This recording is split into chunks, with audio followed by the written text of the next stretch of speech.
High guys, welcome back to my channel. आजचा video मराठीमध्ये असणार आहे आणि it's going to be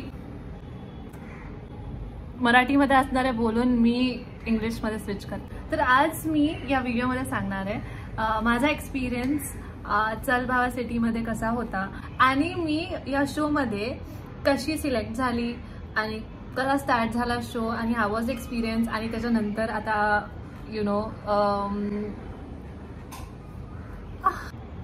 suddenly जानेवारीमध्ये मला एक ईमेल आला from some casting director who work for Zee Marathi.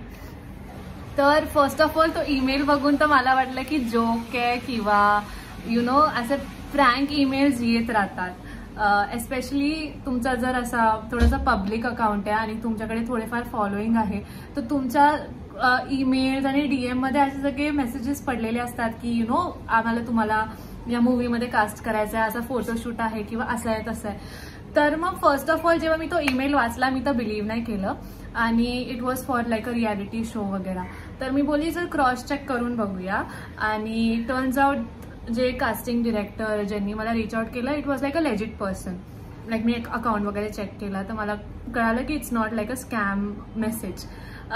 पण मी थोडीशी स्केप्टिकल होती की करू की नाही करू, बिकॉज मी रियालिटी शोमध्ये जाणार आणि TV वरती अँड ऑल दॅट माझा एक्सपिरियन्सच नाही आहे. तर मी डिसाईडच नव्हतं केलं की हे करायचं आहे कधीच लाईफमध्ये. तर आय वॉज थोडंसं म्हणजे एन्झायटी होते माहिती काय नवीन करायच्या आधी की करायचंय की नाही करायचंय की नाही करायचं. म्हणजे इट वॉज लाईक खूप कन्फ्युजन होतं. तर मला जीतनी तेव्हा म्हणजे पुश केलं की ॲटलिस्ट तू कॉल तर करून बघ, बाकी होणार नाही होणार ते सगळं तर नंतरची गोष्ट, तू कॉल तर करून बघ. मग मी कॉल बॅक केला कास्टिंग पर्सनला आणि मला 2-3 व्हिडिओज पाठवायला लागले. त्याचे की बेसिकली असे ऑडिशन व्हिडिओ जसं मी आता बसून बोलते स्वतःबद्दल थोडंफार सांगायचं होतं की माझी लाईफस्टाईल कशी आहे, माझ्या आवडीनिवडी काय आहेत आणि माझी पर्सनॅलिटी कशी आहे. ते सगळं झाल्यानंतर first after like a week or something माझे ते व्हिडिओज सिलेक्ट झाले आणि मग मला अंधेरीला 1-on-1 ऑडिशनला बोलवलं. मी गेली तिथे अंधेरीला प्रोडक्शनच्या ऑफिसमध्ये आणि तिथे मग थोडेसे प्रोड्युसर्स वगैरे होते, त्यांच्यासोबत माझा असं प्रॉपर ऑडिशन झाला आणि ते सगळं पण टेप वगैरे करतात ते. तर तिथे पण बेसिकली मला तेच प्रश्न विचारले की तू राहते कुठे, तू काय करतेस वगैरे वगैरे. आणि जोपर्यंत मला ते कॉन्सेप्ट माहीत होता तेव्हापर्यंत की बेसिकली गावचे मुलं असणारे आणि शहरातल्या मुली असणाऱ्या त्यांना पेअरअप करणार मेंटॉर आणि स्टुडंट ह्याच्यात आणि मग त्यांना टास्क करायचे आणि रियालिटी शो तसा आहे. तर माझी अशी अंडरस्टँडिंग होती की त्यांना थोड्या मॉडर्न मुली हव्यात आणि मी त्या कॅटेगरीमध्ये फिट होत होती अपॅरेंटली. तर त्यांचे प्रश्न पण तसेच होते की तू काय करते, कुठे राहतेस. तर माझा प्रोफेशनच तसा आहे की मी कॉन्टेंट क्रिएशन करते. तर दे नो की मी I am not shy in front of camera, म्हणजे मी लाजत नाही, आय एम ओके. मी खूप मॉडर्न आहे, ड्रेसिंग वाईज बोल्ड आहे. अपार्ट फ्रॉम दॅट म्हणजे माझं लाईफस्टाईल कसं आहे तर yes I have like a fancy kind of lifestyle. म्हणजे माझ्या आवडीनिवडी खूप अशा फॅन्सी टाईप्स. आता I don't know how to say it, पण you understand what I am saying. त्यांनी पर्सनल गोष्टी विचारल्या बऱ्याच काय आणि ऑब्व्हियसली त्यांना समजलं की okay I have that kind of personality. तर मग त्यांनी मला बोलले की ओके फाईन, ऑडिशन तर छान गेलाय तर we will get back to you. Now after 1-2 आठवड्यानंतर मला परत एक कॉल बॅक आला की लिसन तू ऑलमोस्ट टॉप 20 मुलींमध्ये सिलेक्टेड होती पण बिकॉज ऑफ सम त्यांना नोन फेसेस घ्यायचे जे ऑलरेडी टेलिव्हिजनवरती दिसतात आहे, because of that they are not going to take newcomers. तर मला असं झालं की ओके फाईन, आय ट्राईड. म्हणजे मी माझा प्रयत्न केला, मी ऑडिशनला गेली वगैरे वगैरे सगळं झालं आणि it was a good experience for me. तर मला मजा आली. तर आय वॉज लाईक की फाईन, नाही झालं तरी it's fine, me at least try केलं. ॲटलिस्ट ईमेल बघून मी त्याला इग्नोर केलं असतं तर that would have been a different thing. मग फेब्रुवारीच्या अराउंड एंडला मला असं 2 दिवस आधी कॉल येतो की ऑलरेडी 12 का 11 मुली सिलेक्टेड होत्या आणि टोटल 13 मुली पाहिजे होत्या आणि मी सगळ्यात लास्ट मुलगी जी सिलेक्ट झाली. त्यांच्याकडे एक स्लॉट बाकी होता आणि जे मेन प्रोड्युसर असतात शोचे ते बोलले की चला ज्या मुलींना आपण टॉप 20 मधून कट डाऊन केलंय त्यांच्यासोबत एकदा वन्स अगेन ऑन कॉल किंवा इन पर्सन एक लास्ट राऊंड ऑफ ऑडिशन्स घेऊया. तर माझा ऑन कॉल झूमवरती, मी बँगलोरला होती आणि माझा ऑन कॉल झूमवरती एक लास्ट ऑडिशन म्हणजे ऑडिशन म्हणजे कॅज्युअल टॉकच होतं विथ द एक्झिक्युटिव्ह प्रोड्युसर. तर मग त्यांच्यासोबत बोलून अर्धा तास गप्पे मारले. त्यांनी विचारलं, मग ते मला तिकडे बोलले की लास्ट मुलगी मला हीच हवी, हिला सिलेक्ट करा. आणि तिथे मग माझं सिलेक्शन झालं आणि बाकी सगळ्या मुली ऑलरेडी शूट स्टार्ट झाला होता आणि ऑलरेडी ते लोक सगळे प्रोमो शूट वगैरे करत होते आणि मी स्टील बँगलोरला होती आणि मी लास्ट 2 दिवसात सिलेक्ट झाली आहे. आणि it is such a big coincidence because थोड्याशा पण फरक पडला असता, कोणती दुसरी मुलगी सिलेक्ट झाली असती तर मी नसती पण त्या शोमध्ये. म्हणजे आधी कटडाऊन होऊन आणि मग लास्टला सिलेक्ट होणं खूप मोठी गोष्ट होती. आणि मग आय फील लाईक की खूप लक पाहिजे यार आज सगळं व्हायला आणि म्हणजे माझ्याकडे आहे तो लक बघायला गेलं तर. येस, मग तसं माझं सिलेक्शन झालं आणि मी कुठेच विचार नव्हता केला की मी रियालिटी शो करणार, टीव्हीवर जाणार. नाव coming to the part where show मध्ये जाणं, एक्सपिरियन्स अँड ऑल दॅट. तर माझ्यासाठी तर खूप मोठा आणि खूप नवीन कम्प्लिटली न्यू एक्सपिरियन्स होता. कारण मी कधी सेटवरती नाही गेली आहे, मी कधी प्रोफेशनल कॅमेराज नाही बघितले, म्हणजे मी कधी हे सगळं बघितलंच नाहीये. तर बाकीच्या मुली ऍटलिस्ट छोटे छोटे रोल केले होते त्यांनी कुठच्या सिरियलमध्ये, काय लोकांनी ऑलरेडी शो केले होते लाईक बिग बॉस, किंग वगैरे कोण करून आलं होतं. तर मी आय थिंक मी पहिली मुलगी होती त्या 13 जणींमधली जिला अजिबात या इंडस्ट्रीचा एक्सपिरियन्स नव्हता. आणि मी त्या गोष्टीला एक एक्सपिरियन्स म्हणूनच बघत होते.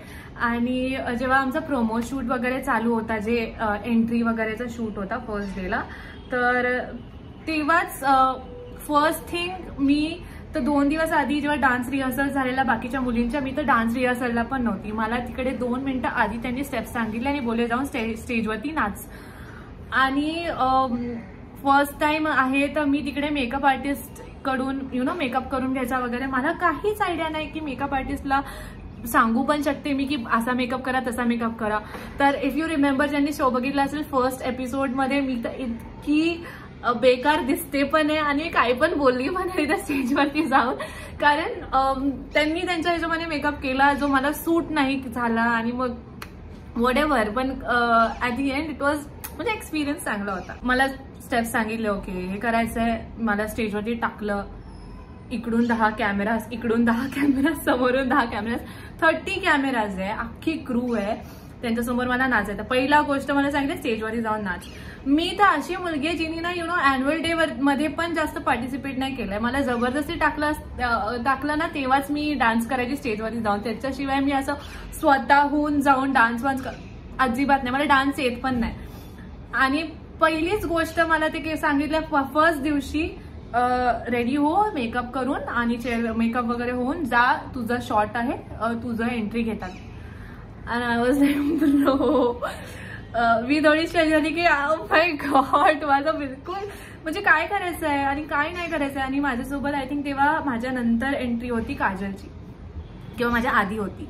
तर Kajal I don't no because तिने पण ऑलरेडी शो केला पण तिला थोडासा मराठीचा इश्यू होता. तर तिला जे डिरेक्ट करत होते ते समजत नव्हतं आणि हे सगळं होत होतं. तर ती थोडी जास्त माझ्यापेक्षा जास्त अँशियस होती. तर तिला बघून मला असं झालं की ओके मी सगळ्यात अँशियस पोरगी ऍटलीस्ट नाही आहे. आणि माझा तर फर्स्ट डे होता या सेटवरती.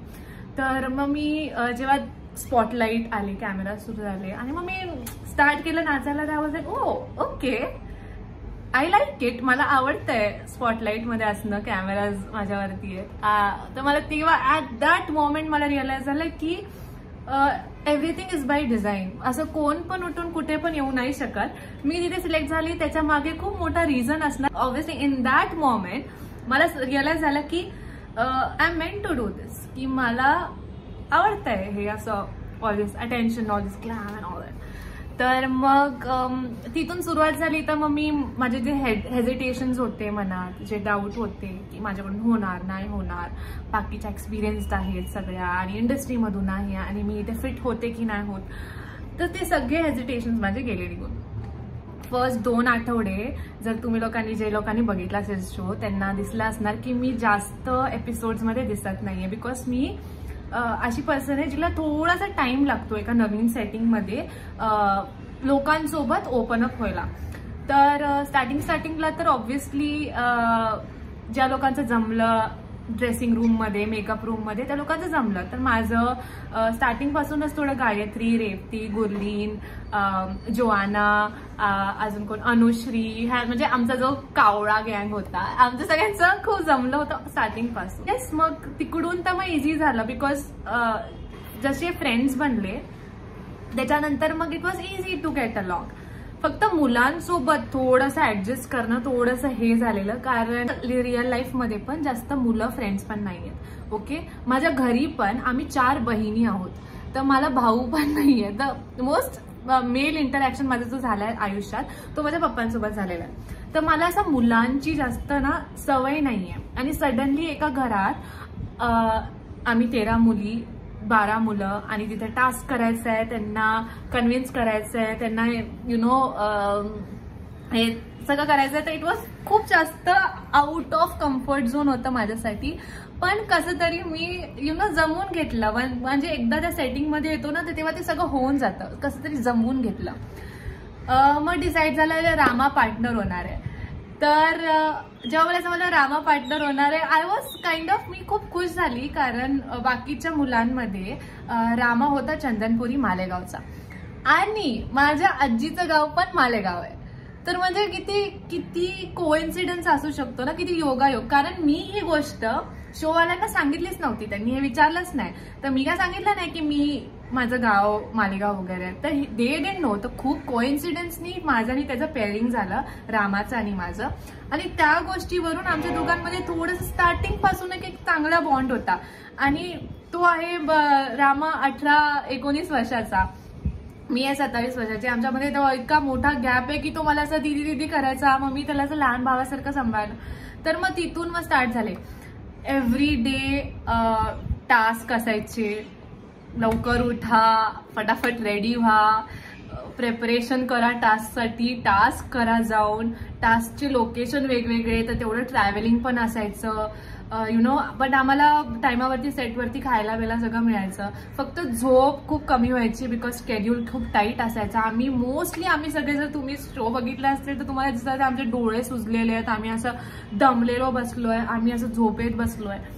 पण खूप मजा आली. जर तुम्ही तिकडे, म्हणजे आम्ही तिकडे सगळ्यांनी ना, नॉट जस्ट आम्ही कंटेस्टंट, पण बाकीची पण जी क्रू होती ना, खूप चांगले लोक होते, खूप मजा आली. सगळ्यांसोबत फ्रेंडशिप केली, सगळ्यांसोबत गप्पे मारले. तर खूप फन टाइम होता, मजा यायची खूप. पण one thing is of camera, म्हणजे जेव्हा केव्हा आम्ही घरात नसायचो किंवा जेव्हा रियालिटी चालू नाहीये, तेव्हा आम्हाला एकमेकांसोबत बोलायला पण किंवा क्रू सोबत बोलायला पण अलाउड नव्हतं. कारण जर आम्ही एकमेकांसोबत ऑफ कॅमेरा बोलणार तर ऑन कॅमेरा आमचा जो कॉन्टेंट जायचा आहे तो नाही जाणार. कदाचित आम्ही बोलून मोकळं होऊ, तर मग ऑन कॅमेरा आम्ही कायच बोलणार, हे सगळं व्हायचं. तर ते पण आहे. मजा तर आली, खूप हे होतं, खूप हेक्टिक होतं, पण खूप स्ट्रिक्ट पण होतं. खूप रूल्स फॉलो करायला लागतात रियालिटी शोमध्ये.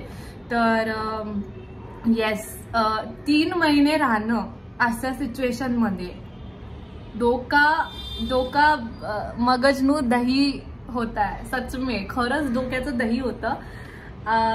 आणि स्पेशली कारण एंड पर्यंत तर असं झालेलं की मी आणि रामा खूप मेहनत करायचो यार, खूप ट्राय करायचो, पण आमच्याकडून ते टास्कच होत नव्हते.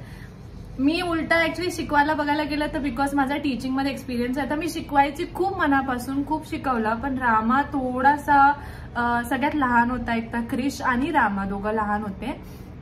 रामा खूप चंचल आहे. ओके, तिची ती क्वालिटी आहे. रामा खूप चंचल आहे, खूप मस्तीखोर आहे, एकदम लहान मुलासारखा आहे. तर त्याचं लक्ष एका जागेवरती असणं तीच खूप मोठी गोष्ट असायची. तर त्याला शिकवणं एक खूप मोठा टास्क होता.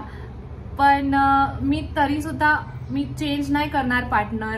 मला परत एकदा चान्स मिळाला तर मी परत रामाला चूज करणार, कारण की त्याचा आणि माझं बॉन्ड खूप मस्त जमलेलं. म्हणजे एकदम मला एक तर भाऊ नाही आहे ना, तर मग मला लहान भाऊ मिळाल्यासारखं असं झालं.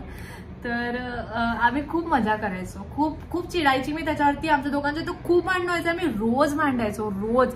नॉट जस्ट असं जे तुम्हाला कॅमेरामध्ये दाखवलंय ना, टीव्हीमध्ये दाखवलंय ते तर खूप कमी असायचं. आम्ही इतकं भांडायचो ना कॉन्स्टंटली ऑफ कॅमेरा. कशावरून भांडणं झालेत आमच्या माहिती, आमचे चॉकलेटवरून भांडणं झाले, आमच्या रिमोटवरून भांडणं झाले, आमच्या चादरीवरून भांडणं झालेत. आम्ही खरंच म्हणजे घरात असतात ना ज्या लहान बहीण भाऊ, म्हणजे एखादी मोठी चिडकी बहीण असते, एखादा लहान खोडकर भाऊ असतो, तसं आमचं कॉन्स्टंटली भांडणं व्हायचे. पण तोच एक लाईफमध्ये खूप मस्त एक्सपिरियन्स होता माझ्यासाठी. आणि बघता बघता शो संपत पण आला. आमची फ्रेंडशिप खूप चांगली झाली by the end of it. आम्ही सगळे खूप छान, खूप मजा करायचो यार. असं टीव्हीवरती दिसताना ऑब्व्हियसली आमचे भांडणं व्हायचे, ग्रुपमध्ये कावळा गँग, बावळा गँग हे सगळं चालायचं. पण एंड पर्यंत ना, कारण आम्ही सगळे इतके दमलेलो, इतके थकलेलो, इतके आमचं म्हणजे त्या रियालिटी शो मध्ये कॅप्टिव्ह आहे. आम्हाला आमच्या घरच्यांशी बोलून देत नाही, फोन नाही आहेत, आम्हाला सगळं त्यांच्या वेळेनुसार करायचं आहे. तर मग एका प्रकारे ना जेलमध्ये राहण्यासारखं आहे.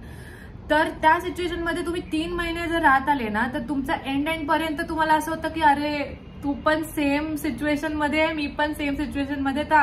तसं ना सगळी फ्रेंडशिप होऊन जाते. एंड पर्यंत आम्ही जे 6-7 मुली होतो ना, आम्ही आमची इतकी गट्टी जमलेली, आम्ही गप्पा मारत बसायचो रात्रभर, पर्सनल लाईफ बद्दल सगळं काय शेअर करायचो आणि खूप खूप मेमरीज बनवल्या. असं फॅमिली असल्यासारखं झालेलं एंड पर्यंत. तर हो, खूप फन तर होतं. आणि बघता बघता सरप्राइझिंगली मी आणि रामा पण आम्ही फिनालेमध्ये होतो टॉप 5. खूप लोकांना ते नाही आवडलं, पण आय वॉज लाईक ठीक आहे, प्रत्येकाचं नशीब असतं यार. आम्ही जरी टास्क जिंकून नाही केलं, मे बी आम्ही काहीतरी जेन्युइन फॅक्टर असतं नाही का, की माझ्याकडे आणि रामाकडे बघून, आमच्या पेअरकडे बघून लोकांना आवडायचं आम्ही. म्हणजे आमचं जसं केमिस्ट्री आहे, एकमेकांबद्दल जे बॉन्डिंग आहे, जे इमोशन्स आहे, हे सगळं मे बी आवडलं असेल ना लोकांना. म्हणून आम्हाला तर ठेवलं त्यांनी, लोकांना बघायला आवडलं म्हणून आम्हाला एंडपर्यंत आम्ही होतो. शो झाला, शो संपला. आता मी ना शोच्या नंतरचा एक्सपिरियन्स सांगते. शोच्या नंतर पण आम्ही लोक कॉन्टॅक्ट अजूनपर्यंत, आता किती 3रा महिना झाला, आम्ही अजूनपर्यंत कॉन्टॅक्टमध्ये आहोत. आम्ही एकमेकांना कॉल करतो, एकमेकांना भेटतो. मी आणि रेवती जास्त कॉन्टॅक्टमध्ये आहोत. मी, रेवती, अनुश्री, गायत्री वगैरे, गुरलीन माझ्या जवळ राहते. तर मग आम्ही सगळे एकमेकांना कॉल करतो, कधी कधी भेटतो. मुलं ऑब्व्हियसली ते गावी राहतात, सातारा, मालेगाव वगैरे, तर नुसतं आम्हाला भेटता नाहीत, बट आम्ही फोनवरती वगैरे असं बोलतो मधून. आणि त्याचा शो नंतरचा माझ्या लाईफमध्ये असा बदल झाला की बिकॉज मी खूप नॉर्मल बॅकग्राऊंडमधून येते, तर मला तर यूज टूच नव्हतं फेम आणि हे सगळं गोष्टींचं. तर सडनली आता मी जेव्हा रस्त्यावरती चालते, लोक ओळखतात, अरे नीता, अरे रामाची पार्टनर नीता, अरे चल बाबा सिटी. तर मग असं वाटतं ब्रो कारण मी हे कधी लाईफमध्ये एक्सपिरियन्स नाही केलंय. आणि पण मला लोक येऊन भेटतात, फोटो काढून जातात. मी सगळ्यांसोबत खूप हसून बोलते. खूप खूप खूप छान वाटतं. Very grateful for that. कारण सगळ्यांच्या नशिबात टचवूड असं सगळं नाही येत आणि माझ्या नशिबात आलं. तर फेमपेक्षा जास्त मला असं वाटतं जे लोक रिस्पेक्ट देऊन बघतात, अरे नीता करून, रिस्पेक्ट आणि प्रेमाने. तर आपलं मराठी ऑडियन्स ना, मराठी माणसामध्ये ते एक असतं की ते ना आपले जे कलाकार असतात, त्यांचे आर्टिस्ट असतात, ते त्यांना रिस्पेक्टनी बघतात. तर मला खूप एव्हरीडे मी घराबाहेर पडते ना, कोणतरी एक ओळखतं, कोणतरी अरे झी मराठी ती ऍक्टर. तर मग इतकं छान वाटतं ना. आणि तो माझ्या लाईफमध्ये खूप मोठा बदल झाला. आणि ऑब्व्हियसली माझे रिलेटिव्स, एक्सटेंडेड रिलेटिव्ह, फ्रेंड्स आणि फॅमिली खूप प्राऊड आहेत माझ्याशी. सगळे लांबचे रिलेटिव्स मम्मी पप्पांना कॉल करून बोलतात, अरे भेटवायला आणा कधीतरी आणि हे ते. तर हे सगळं खूप चेंज झालं लाईफमध्ये. आणि अपार्ट फ्रॉम दॅट माझा मग डेफिनेटली कॉन्फिडन्स वाढलाय. कारण ह्याच्या आधी मला तर माहित पण नव्हतं मी हे करू शकते. किती सारे टास्क मध्ये ना मला असं झालेलं की मी करूच नाही शकत. एस्पेशली ते गावचे टास्क जे होते, मी गोंधळ घातलाय. एका ऍक्च्युअल मंदिरासमोर जाऊन 4 वेळा ते गोंधळ घातलंय मी. 5-5 मिनिटाचं ते एक सेगमेंट होतं. मी 20 मिनिटं तापात होती आणि मी अर्धा तास काहीतरी उभं राहून नाचून गाते आणि मला माहित पण होतं की मला गाता येतं, मला नाचता येतं, पण होऊन जातं. तुम्ही असं सिच्युएशन मध्ये असतात ना, तुमच्यामध्ये तो आपोआप काय बोलतो कॉन्फिडन्स येतो आणि मग माझ्यामध्ये तो डेफिनेटली स्वतःवरती खूप जास्त भरोसा झाला की आता मी काहीही करू शकते यार, बरंच काय केलं या शो मध्ये आल्यानंतर. तर हो, लाईफ चेंजिंग तर होतं माझ्यासाठी हा शो आणि कायम एक मेमरी असते नाही का, एक खूप छान मेमरी. तो प्रत्येकाच्या आयुष्यात एक असा वळण येतो जिथे तुमचं आयुष्य पूर्णपणे बदलतं. हा तो वळण होता माझ्या आयुष्यात. तर हो, मी तर खूप खूप ग्रेटफुल आहे पहिली तर गोष्ट फॉर द कास्टिंग पर्सन ज्यांनी मला रीच आउट केलं, त्यांनी माझ्यामध्ये काहीतरी बघितलं म्हणून त्यांनी मला रीच आउट केलं. For second for the team who selected me, कारण मला माहित होतं की माझ्यामध्ये एवढं कॅपॅसिटी आहे आणि केपेबिलिटी आहे, पण अपॅरेंटली आहे आणि त्यांनी मला सिलेक्ट केलं आणि म्हणून मी त्या प्लॅटफॉर्म मला मिळाला. आणि थर्ड गोष्ट माझ्या पेरेंट्स, माझ्या फॅमिली, माझ्या फ्रेंड्ससाठी ज्यांनी मला खूप सपोर्ट केलाय थ्रू आउट ऑल दिस की हो तू करू शकतेस आणि हे ते. आणि थर्ड गोष्ट आणि फोर्थ व्हॉटएव्हर नंबर की कोणता नंबर आहे मला माहित नाही, पण I think for the audience सगळ्यात मोठा आहे, कारण की खूप प्रेमाने बघतात यार तुम्ही. तुमच्या डोळ्यामध्ये मनामध्ये आमच्यासाठी खूप खूप आदर आहे आणि ते खूप इम्पॉर्टंट आहे. आणि एवढा रिस्पेक्ट कमवणं, एवढा रिस्पेक्ट रेकग्निशन कमवणं इझी गोष्ट नाही आणि सगळ्यांच्या नशिबात नसतं. तर टचवूड. तर येस, हा माझा एक्सपिरियन्स होता चल भावा सिटी मधला. आणि मी तर हा शो करायमागे रिझन असाच होता की चला काहीतरी एक्सपिरियन्स करून बघूया नवीन. तुम्हाला हा व्हिडिओ आवडला असेल तर मला कॉमेंटमध्ये सांगा, लाईक करा, कारण मग मी अजून अशी व्हिडिओ बनवेल ना, है ना. तुम्ही मला सांगाल तर मग अजून बनवेल मी. ओके, ठीक आहे, बाय.